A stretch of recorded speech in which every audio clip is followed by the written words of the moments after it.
Sorsogon. So the only area we are not really in is the Region 2. No? Again, it's because there are mountains that make the logistical challenges quite difficult. We'll get there eventually. We have many franchise inquiries. Yeah. But we have to make sure that when we open, we are able to support the store properly. The thing about this format is it's the most logistically intensive retail format. We have to have a warehouse, and that warehouse delivers every day to the stores, a broad mix of products. Without that warehouse, if you were to rely on direct deliveries from a supplier, you would only have 500 items in 100 square meters. With the warehouse behind you, you have 2,000.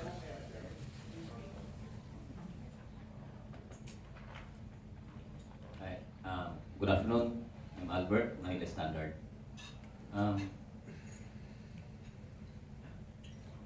What will the consumers expect in the 2,000 stores? What do you mean? What they will expect? In this 2,000 store, what will the consumers expect? I think you'll probably more of the same. And we're always. I think we introduce about 100 new products a month as new products come online. We are at the 2,000 store mark.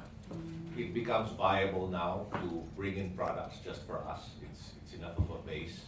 And I think we're working with some other companies, with some food manufacturers. What we become is a testing ground for their products. So there are some forward-thinking companies, for example, that will import products and price it quite low, price it at a loss actually. Testing the market, and then if the market proves good, they will set up a manufacturing plant here. So we play a part in that cycle of innovation in food because of our scale. Thank you, Manila Standard, for that question. Does anyone else have a question? Yes, you in the front. Hello, sir. Congratulations first. I'm John from Gumagao.com, Women's Lifestyle website. First off, this 2,000 stores that you have is pretty special, but what particular challenges over the years have you think has hit hard with 7-Eleven, Philippine 7, for example? What's like the most challenging part putting up these 2,000 stores? I think the most challenging part was probably when I wasn't there yet, when in 1984. Mm-hmm. Again, not a great time to start a business. My father, with 2 other partners, started it. Some of you may know he had left government and was looking for a business. He was already in his 50s, I think. And he said, well, retail, you don't need much government permission, because he had left the government. And all you need is a mayor's permit. So, and he looked at 7-Eleven and he saw a successful 7-Eleven was in Hong Kong. And he said, I'll bring it here. So that was the most challenging time, I think, the first 10 years. But that's also when our culture was built. This spirit of family, of teamwork, very formative years for. But has it always been successful? There were no bankruptcy issues? There was a time in there was a time in the early 2000s. We've been public since 1998. Mm-hmm. Again, not a great time to go public. That was the Asian financial crisis. Mm-hmm. But there was a time in the early 2000s where we were in the red for a few years. Mm-hmm. All right, Ms. Ina Villains, just to ask, what's so special about the Philippines having 7-Eleven stores? I mean, the Philippine 7-Eleven stores, for example. So what's special about Phil 7 is the team here, they do a great job of customizing the store to meet the customer's need. And it's one thing to grow as rapidly as they've grown. I mean, 1,000 stores in 3 years, like I said earlier, is unprecedented. But they've been able to do it with quality stores that are accretive to the overall value and success of the company. and also accretive to what the customer wants and what they expect. So they haven't compromised that. Usually when you see a retailer grow so fast and so quickly, they compromise something. Either the customer loses or the quality of their items go down, the quality of service goes down, but we have not seen that in Phil 7. That's what makes it so special. Thank you so much. Okay. We have a question in the back. Good afternoon, everyone. This question is for Sir Victor Paterno. Sir, do you have any promo or discount for PWDs or and senior citizens? Yes, we do comply with the law. We have those discounts. That said, we tend to be more, our customer base is really skewed towards the younger crowd. But yes, when seniors do come in, and PWDs, we do have a discount with them. Thank you for that question. Do you have another question? Hello. I'm Alvin from Business Mirror. I understand that for the past 3 years you have managed to open 1,000 branches for just 3 years alone. How did you manage to do that? Well, we grew 25% a year. I think that the number is not so much the 1,000 stores, it's the doubling in size. No?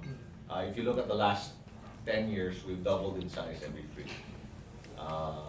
That's a deliberate number. We've actually looked at the history of other licensees that grew rapidly, and we noticed that if you exceeded 25% for a sustained period, like 2 or 3 years, the quality of your stores would suffer. It would come back and just hit you in the back, and you'd go 40%, 35%, and then you'd flatline and close stores and then go back up. So we said, hanggang 25% lang. Thank you for that question from Business Mirror. Who do we have next in the back there? Hello. Hello. Hi, I'm Vida from Inquiry.net. You mentioned earlier something about localizing the stores. So up to what extent can a store localize the products on its shelves, the kind of customer service that you guys have? Yeah. The localization is, well, first of all, we always prioritize local franchisees. So that's the first step. And we prioritize franchisees who are well established in the community, who understand the community. As far as product mix, the stores are allowed to choose from sets of planograms. So they don't choose item by item what to carry, but they can choose from sets of planograms. It's really quite a difficult process to do that. No? And starting later this year, they'll be allowed to decide what products to remove, which are not selling well, which the community doesn't like. And that leaves more room for new products to come in. But that's the ultimate goal of, I think, the defining problem of convenience retail is customizing that assortment on a store-by-store basis. That's the holy grail. It's a very, very, very hard thing to do, and not even the best retailers do it exactly right. They come close, but it's like a platonic ideal that it's never really reached. Because by the time you reach it, it changes, and people's needs change. It's something we work towards and try to get better every day. Okay, in the back, sir. Hi, I'm back again. Going back to customization and localization, I went to Davao last year and I saw different 7-Eleven there. In terms of design, the logo design, not the setup of the store, but design. It's not a typical green and white. They have a black background. And I think in the US there's already a store that was unveiled with a different 7-Eleven logo with the small, the word 11 with the small letters. When we asked the employees there in Davao, they told us because in Davao there's a no smoking policy. So are we going to see a changes or in the near future in 7-Eleven stores design, particularly now that we have an EO in the smoking? Yeah, we don't, that's right. In Davao, there's a local restriction that says that if you serve food you cannot sell cigarettes. So we follow the law wherever we go. So in Davao, unfortunately, it is that way. That said, we follow the law, but we also want to give our customers what they want. And so when we can, we do, and we will continue to. So the smoking ban that was in the papers the other day was, I think, in public places. No? So that really doesn't affect, it doesn't regulate selling. It's more about where you consume. So that we don't really see that that's having much of an effect on what we do. We're the only ones, by the way, I think if you try to do a random check. I know that we are the only ones who actually send out an undercover agency to make sure that we card, that we check the IDs of anybody who looks underage. We're the only ones who do that. Okay, we have a question here. Ma'am? Sir, Vic from Women's Journal, sir. How was the modern technology and the rise of social media influence 7-Eleven? Yeah, I think it's something we continue to explore. We have a 1.4 million fans on Facebook, and it continues to be a channel for us to communicate with customers and to let them know more promos. It's something we'll be doing more of in the future. We also, by the way, we offer Wi-Fi in all stores. We spend a lot of effort getting connections in every store. Even in this day and age, it's not as easy as it sounds. We actually have two connections per store, one wired and one wireless for redundancy. And we're still, we'd still like to have more bandwidth than we do. It's something that keeps improving every day. So we offer Wi-Fi in exchange for points. So it's not automatically free, but if you sign up, it is free. So I think it's one point for every 20 MB, 20 megabytes. Sir, another thing. What about the safety and security measure of 7-Eleven? Well, we have CCTV in our stores, and many of our stores have security guards. For our store employees, they're always instructed never to resist should anybody to just give in. But we discourage robberies we have a time delay safe. So at any one time, there should be no more than 2,000 pesos in the register. So that's for their own protection, to keep them from getting robbed. Okay, we have time for one more question.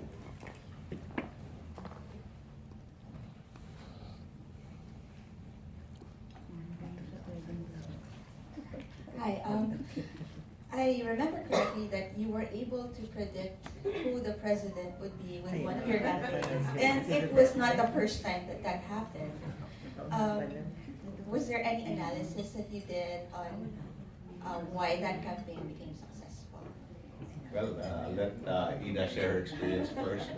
That campaign, the 7 Elections campaign, is actually benchmarked from 7-Eleven US, and they have also a track record. We have a track record as well in the U.S. that we've predicted. Every time we've done the campaign, we've predicted the next president. And I believe it's successful because 7-Eleven represents the people. It's the neighborhood store, and everyday people come to our store for convenience and for what they need. So since we represent the people, there's your voice right there. We're not going to the polls, we're not asking elitists, we're not asking different sets of people. We are catering to the everyday people. So I think that's why it's been successful, because we've been able to represent what's truly out there and what people truly think. I think I'd like to add that it's probably predictive because it measures, you don't get one person, one vote. You can vote as many times as you like by buying a cup. So it represents passion, which matters a lot, because passion is what infects other people. And I think you saw that early last year. President Duterte was the runaway leader from the get-go in our polls, even if he was trailing in the syndicated polls. I think it was because of the function. It was it's nice being the predictor, but I think this last campaign was really contentious. I had a lot of people saying, "Oh, why this? Why that?" Yeah. So we'll see how that goes for the next election. All right, thank you so much, ladies and gentlemen, and congratulations again to 7-Eleven for their 2000th store opening today. I hope you guys enjoyed the rest of your day as well.